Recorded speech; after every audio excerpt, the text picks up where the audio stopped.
नमस्कार जय जगन्नाथ शुभ सकाळ समस्त को मोर आ गोटे नुआ ब्लॉग रे आपण मानक स्वागत। आपण माने जानचंती एबे खंडगिरी कुंभ मेला अनुष्ठित होउची। सबु यात्रा प्रेमी भाई भौणी माने चाहि रही थांते खंडगिरी कुंभ मेला को। आ आमे भी अपेक्षा करथिलु एई दिन को। फाइनली डिसाइड हेतिला आमे गोटे राती आसी यात्रा देखिबा। तार सकाळ फ्रेश हे के आमे पहुंच जाइतिलु। देखलु एते लंबा लाइन लोक राति 12:30 गोटेरु लोक माने लाइन रे लागि चंती।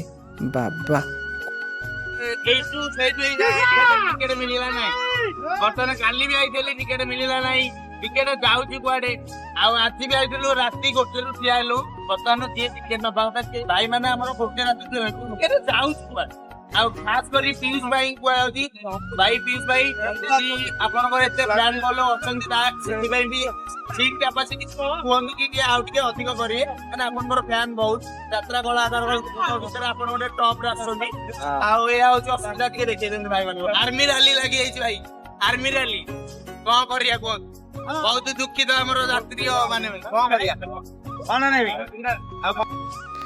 तापरे जणे भाई को पाखरु आमे रिव्यू नोतलु कि केमती सोल्ड आउट हो जाउची टिकेट गुडा।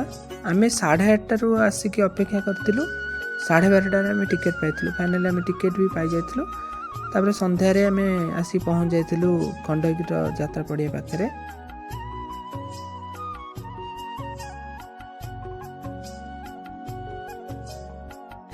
मैडम वो छाती पे कान रखो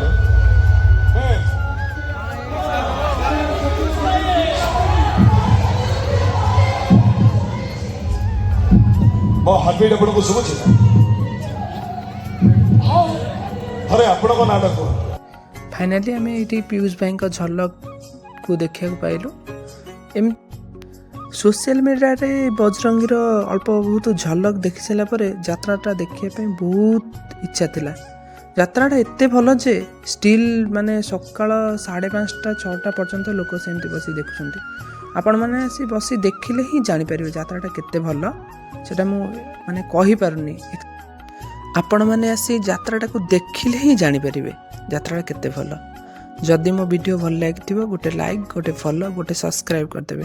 thank you for watching love you all जय जगन्नाथ।